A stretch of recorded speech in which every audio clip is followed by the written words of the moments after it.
Le mois passé, je ne sais pas pour ceux qui nous ont suivis ou qui étaient présents ici, j'avais parlé des vers de terre. Bon, je pense que ça devait être quand même intéressant parce que j'ai eu quelques commentaires sur la vidéo que j'avais mis en ligne. Donc, c'est quand même des choses très importantes quand on fait de la permaculture, c'est de préserver la vie du sol. Et ici, aujourd'hui, j'ai parlé d'une autre bébête. J'appelle une bébête, c'est une petite bébête, le cloporte. Je ne sais pas si vous voyez un peu.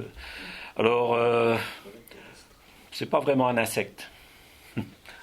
Malgré que c'est petit, que c'est... Bon, on pourrait croire que c'est un insecte, non. Et en fait, c'est vraiment... Enfin, je vais dire le nom après, mais...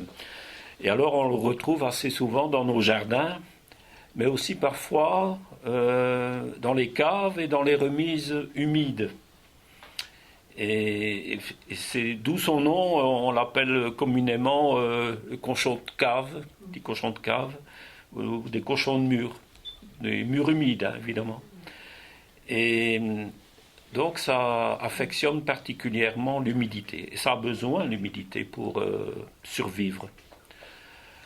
Donc, ouais, la taille, c'est 1 à 2 cm de long. Et en réalité, c'est un crustacé. Mais c'est un crustacé terrestre, donc qui est sorti du milieu aquatique et qui est venu s'installer sur nos sols. Et c'est le seul crustacé qui a fait cette mutation, en fait, qui a migré vers le sol. Donc c'est un arthropode, des noms un peu barbares, c'est un sous-embranchement des crustacés. Donc son corps est est allongé, aplati, et sur le dos, il est segmenté. Il y a 7 plaques, petites plaques rigides, comme ça, articulées, et ça lui sert de carapace, donc un peu de protection. C'est un peu comme, je ne sais pas, vous avez déjà décortiqué une crevette, ben ça fait comme des petites carapaces, là. Ben c'est un peu dans ce style-là, mais en plus petit, évidemment.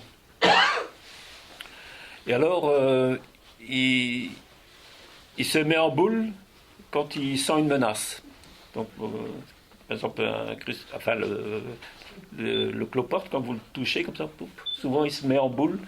Et voilà, et c'est sa carapace qui le protège. Alors il possède 7 paires de pattes, donc à peu près, donc c'est 2 pattes par carapace, par partie segmentée là. Une chair en chaussures, ça.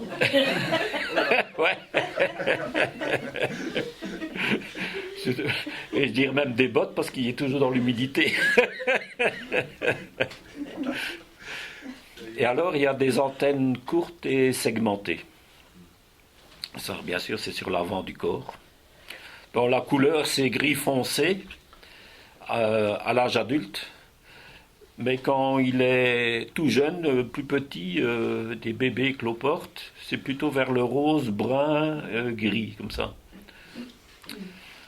Et alors, suite à sa conquête du milieu terrestre, il avait des branchies, hein, comme les poissons. Et ces branchies sont plus ou moins restées sous l'abdomen. Et ces branchies se sont adaptées au milieu aérien, mais il doit vraiment garder toujours, ça doit rester humide pour que ça fonctionne. C'est pour ça qu'il cherche toujours des lieux humides pour que ces branchies fonctionnent, pour pouvoir respirer un peu comme nous. Alors, bon, ça c'était un peu la description et sa fonction au jardin. C'est un grand nettoyeur au sein de la nature. Donc, sa fonction principale, c'est de manger tout ce qui est en état de décomposition. Donc, c'est pas toujours très... On le retrouve justement dans des lieux parfois pas très, très jolis à nos yeux, quoi. Donc il contribue vraiment à recycler les végétaux, matières organiques en état de pourrissement. Et il transforme tout ça en humus. Donc par ses actions de manger, nettoyer, même nettoyer les plaies de certains fruits ou bien des parties pourrissantes d'un végétal, il va venir manger tout ce qui est pourri autour. Donc c'est vraiment un nettoyeur. Ces déjections, ils vont désinfecter la plaie en même temps. Je ne sais pas si c'est les déjections ou bien la salive qu'il utilise. Ouais. Et ça, à la fin, je vais un peu vous dire une petite histoire, mais voilà. Je tiens ça pour la fin. Donc c'est un recycleur de débris organiques. Donc il débarrasse les pourritures. Et ces pourritures pourraient même devenir vecteurs de maladies pour certaines plantes. Donc, quand il est passé, il a un peu nettoyé tout ça. Et décompose tout ça en éléments nutritifs. Donc ça, je pense que c'est plus ces déjections qui favorisent la vie microbienne du sol. Et en même temps, il améliore la structure physique du sol, puisque il réduit les fragments en plus petits morceaux et rend la terre grumeleuse.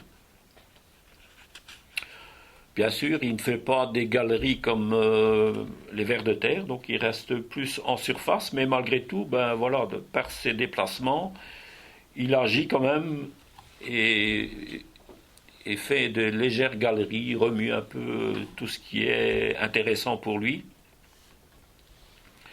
Et il interagit avec les autres organismes du sol, tels que, comme j'ai déjà expliqué, les bactéries, les champignons, les vers de terre, tout ça, tout ce qui est dans le sol, il participe, il fait sa petite part de boulot pour améliorer notre sol et l'enrichir aussi. Alors, comment il se reproduit ? La femelle possède une poche ventrale incubatrice, c'est-à-dire qu'elle garde ses œufs sur elle dans une poche, un peu, si on pourrait dire, un peu comme les kangourous pourraient le faire, transporter les petits, mais ça vient vraiment à partir d'œufs qui ont éclos, mais dans cette poche. Et c'est un peu bizarre, j'ai même vu une petite vidéo comme ça sur internet, et on voit les petits qui s'échappent un à un comme ça, de dessous de la maman. Et voilà, c'est au fur et à mesure que les œufs éclosent, le petit quitte cette poche. Cette éclosion se produit après de 3 à 9 semaines. Donc les jeunes cloportes passent par plusieurs mues en grandissant. C'est normal puisque il y a des écailles comme ça qui sont adaptées à leur taille. Quand ils grandissent, ces écailles ne correspondent plus à la taille, donc ils muent. Donc il y a une nouvelle carapace qui vient se repousser en dessous de l'ancienne. Et c'est ainsi que cette carapace s'adapte à la taille du petit. Donc et ça dure pendant plusieurs mois. Donc un jeune cloporte grandit et devient adulte après 1 an à peu près. L'espérance de vie d'un cloporte, c'est à peu près 3 ans.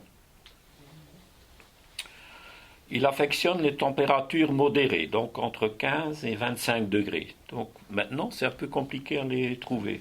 Ignace m'avait proposé d'aller en chercher. J'ai un peu gratouillé dans mon bac à compost. Mais je crois qu'ils sont plus profondément cachés. J'ai trouvé des vers épigés, ça oui. Mais les cloportes, je crois qu'ils sont plus cachés et se mettent un peu à l'abri parce que la température est trop fraîche. Et il a besoin toujours d'un milieu humide constant. Donc dans un bac en compost, si par exemple il y a des zones plus sèches, ils ont besoin de l'humidité et parfois ils se mettent sur les côtés pour se mettre. Bon, ils ne vont pas rester dans la pourriture non plus, mais ils viennent régulièrement s'alimenter dans les endroits où c'est humide dans le bac à compost.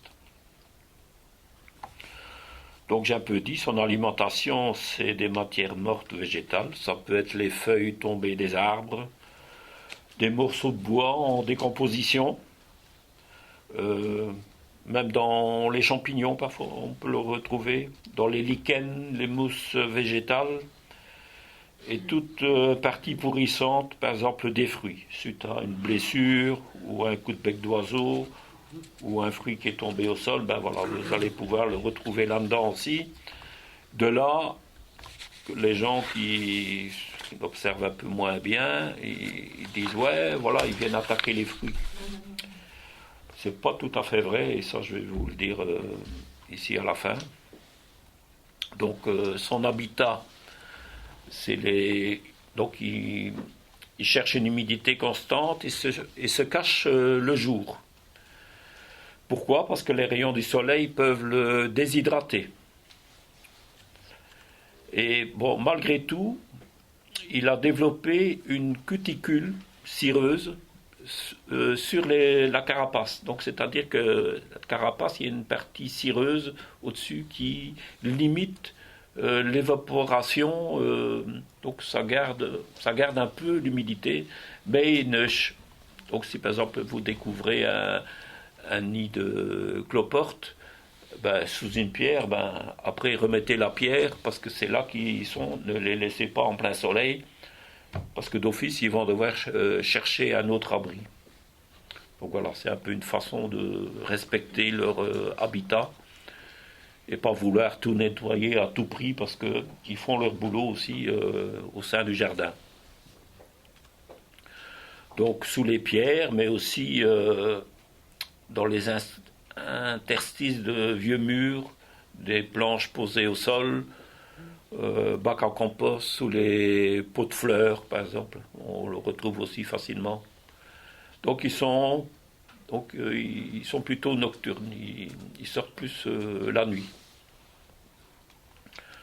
Donc par exemple un lit de feuilles mortes et de débris végétaux, donc les couvertures du sol, ben voilà, ça leur apporte protection et nourriture. Alors ses ennemis, il en a aussi, et sont d'autres copains du jardin. Les hérissons, par exemple, viennent les manger. Donc le hérisson se promène aussi la nuit, donc voilà. Alors la musaraigne, qui est, je vais dire insectivore, mais bon, qui mange plutôt des choses carnées. Les oiseaux insectivores, les crapauds et les lézards aussi peuvent les manger. Les mille-pattes peuvent aussi s'attaquer aux cloportes. Bon, on dira que le cloporte, bon, il se multiplie quand même assez bien.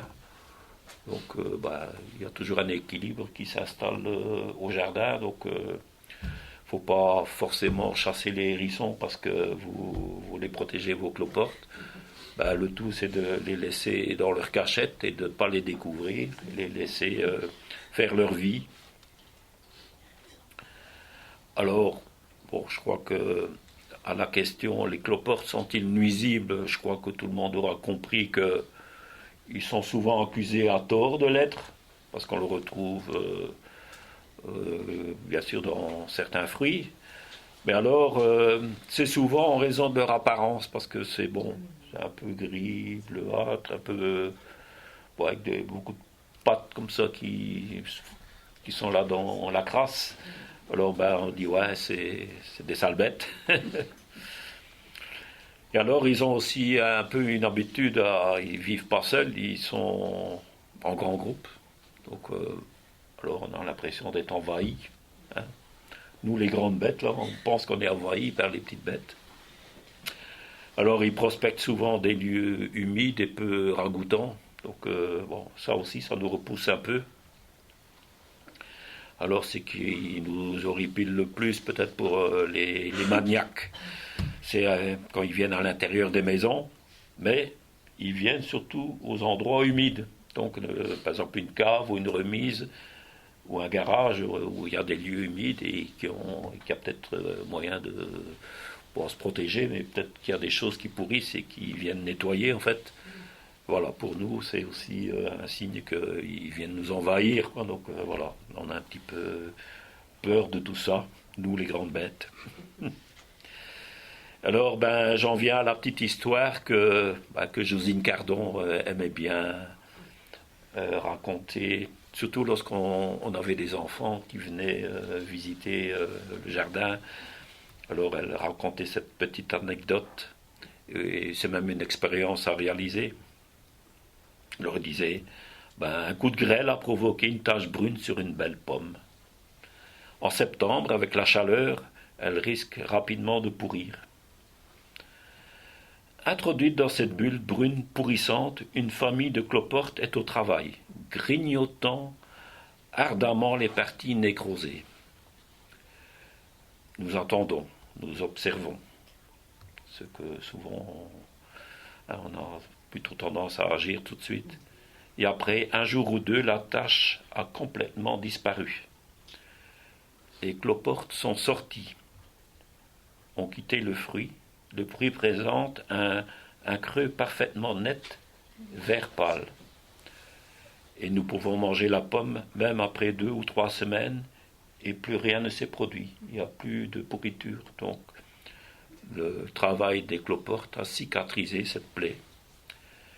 Alors, quel beau travail de préservation. Cette cavité a été nettoyée, cicatrisée. Et quel rapport que cette masse organique de cloporte a réalisé tout en apportant des matériaux nourrissants au sol. Voilà, c'est souvent ça que je retiens de ce que Josine avait dit. Donc en résumé, on peut dire que le cloporte vit essentiellement de déchets, de fragments végétaux morts qu'il transforme en humus. Il ne détruit rien de ce qui est vivant et il rend tout ça assimilable pour les plantes, des déchets qu'il était et qui ne le sont plus. Voilà, j'ai terminé. Si vous avez des questions... Et on s'en sert aussi dans la médecine. Dans certains hôpitaux, il y a certaines maladies qu'on ne sait pas nettoyer. On fait appel aux cloportes qui viennent faire le nettoyage. Je me souviens que Gilbert, il parlait de ça, que des plaies, par exemple aux jambes, et voilà, et il venait nettoyer. C'est spécial pour pouvoir nous entraîner. On n'est pas on n'est pas des végétaux. Ouais, mais des trucs qui pourrissent, qui viennent... en train de pourrir, on ne sait pas les guérir. Nécroser. Ils arrivent D'accord, ils arrivent à creuser. Ils mangent que ce qui est pourri. le pu et tout ça, voilà. Et Gilbert, je me souviens, le disait aussi. Parce que pendant la Première Guerre mondiale, on appelle ça le plâtre espagnol, parce que ce sont les Espagnols, je ne sais plus ce qui s'est passé, ils avaient des plaies, et en fait ils mettaient de la terre, donc c'est peut-être les cloportes qui étaient dans la terre humide qui mangeaient l'or. Parce qu'ils disaient que, comme ils n'avaient rien au fond, ils mettaient de la terre. Et certains d'entre eux avaient après ce plâtre-là. Ça peut aussi être l'argile ou quelque chose comme ça. Ah aussi, voilà. C'est qu'on peut faire avec les arbres s'il y a des plaies aussi. Oui. Ok. De l'algie. Mais voilà, le cloporte a aussi un... Je savais pas.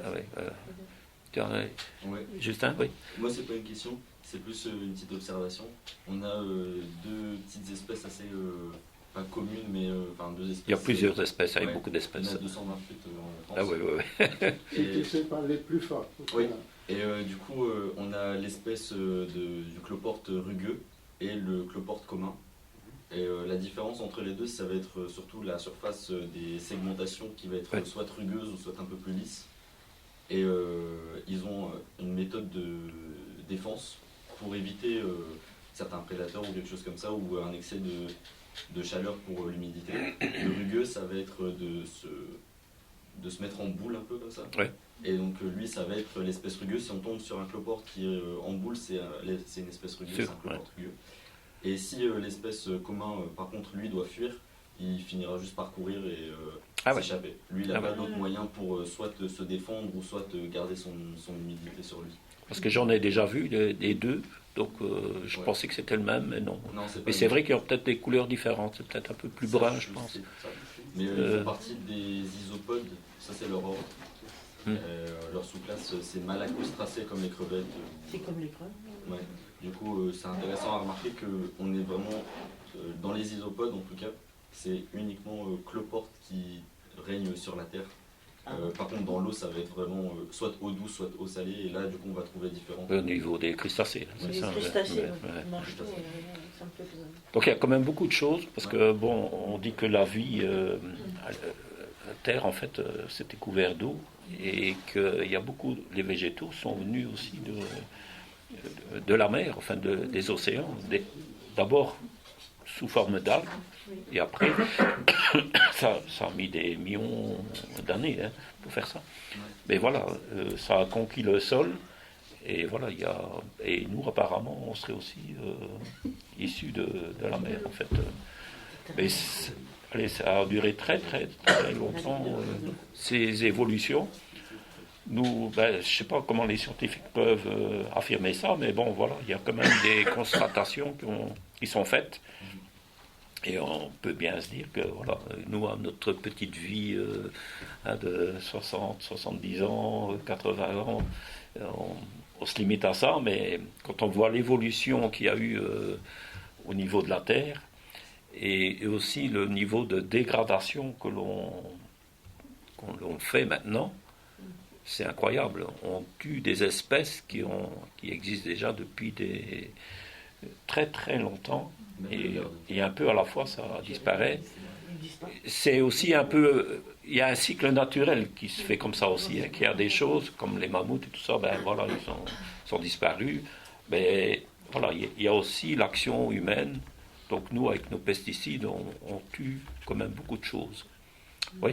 Et dernier petit truc que j'ai vu récemment, pour les personnes on a parlé des vers de terre et qu'ils étaient très importants dans notre jardin. Pour ceux qui vont acheter des végétaux pour cette année les planter, attention aux espèces soit exotiques envahissantes, et aussi attention à ce que si vos produits viennent du sud ou ce genre d'endroit, ça peut contenir des vers plats de Nouvelle-Zélande. Vers de terre plat. Voilà, c'est ça, un platelminthe qui mange les vers de terre. Alors on peut vite être embarrassé avec un sol qui... Ouais, donc nos vers de terre à nous risquent de disparaître au profit de... qui n'a absolument aucun prédateur concurrent dans notre milieu. Pour l'instant. Il n'y a pas de prédateurs Non, il n'y a pas. Pour l'instant, pas de prédateurs. Les oiseaux ne connaissent pas cette espèce. Donc ils les laissent faire. Ils les détectent pas. En fait. Ils ont aucune... Et les autres, ils peuvent pas se défendre. Non, parce que le ver de terre, lui, n'est pas... En fait, il n'a pas la même manière de manger. Donc lui, c'est une petite bouche avec un long tube digestif, des cœurs assez... sur différents segments. Alors que le ver plat, lui, en fait, si on coupe en deux, on a deux vers plats qui vont se multiplier. Et ensuite, si on coupe en 10, alors on aura 10 vers plats. C'est comme dans les trucs... Donc si vous en trouvez un, déjà, le prendre avec des gants parce que c'est dangereux, c'est toxique pour l'humain. Et ne pas bêcher à cet endroit-là, alors. Au risque de les multiplier. Oui, voilà, volontairement. Oui, ça voilà. Donc ça, c'est aussi la mondialisation, c'est qu'on ramène des choses. Bon, il y a les parasites, mais voilà, il y a aussi on ramène des éléments vivants, des espèces vivantes d'ailleurs qui détruisent et pour les le nôtres. du coup, c'est forcément quand on prend la motte, si elle est dans un pot, c'est vraiment ne pas hésiter à retirer la terre dans un endroit où il n'y a pas de terre. Et d'observer les racines parce que des fois ça se cache vraiment dans C'est à quelle couleur les vers? C'est noir avec une tête un peu triangulaire comme ça. Et alors la bouche elle est en dessous, il dégaine et il va en fait vraiment dévaginer, je pense invaginer, comment on appelle ça, invaginer pour aller chercher le ver de terre et le manger là. Oh là là, c'est horrible. Ça vole. Encore d'autres questions? C'est bonne nouvelle. Oui. Et je Bon pense appétit. En fait, c'est comme toute espèce, dans les pays d'origine, la renommée du Japon n'est pas problématique. Le kudzu, par exemple, n'est pas si problématique que ça, parce que tout est régulé par un écosystème qu'on a autour de nous ici. Et donc nous, on a des plantes, on les voit, pissenlit, etc., c'est pas si problématique que ça. Tandis que si on importe une espèce qui n'a pas de concurrent, alors là, ça devient tout de suite très problématique. Le topinambour, si on le met chez nous, on voit bien que si on ne fait rien, il peut très facilement aller concurrencer beaucoup d'autres plantes. Et c'est parce que son milieu d'habitat naturel n'est pas d'ici, enfin, d'origine. Mais on arrive à trouver des solutions, pas pour d'autres espèces, ou que ce soit chez les animaux ou chez les plantes. Et donc, ouais, en Nouvelle-Zélande, ils ont des concurrents, par exemple, qui vont des oiseaux ou je sais pas, des rampants qui vont aller manger. Quoi. Qui nous ont désinfectés dans les avions. C'est pas que les avions, c'est les cajots avec les... Oui, les containers, c'est ça. Mais on s'en rend pas forcément compte, mais des fois ça peut être dans nos chaussures aussi, donc là on peut plus faire grand chose. Hein, faut pas non plus devenir parano quoi. Mais... Donc c'est tout ce qui vient du sud. Si par exemple on a des plantes qui viennent d'Espagne et qui viennent bien d'Italie, ce genre de choses, dans les pots, des fois ça peut arriver, même des plantes qui sont vraiment en système capitaliste, hein, je dirais. Là on va avoir des grosses productions de masse avec des choses qui ne sont pas très fortement contrôlées. Et les pépiniéristes, eux, font le travail de vérifier leurs plantes, mais pas les chefs, quoi.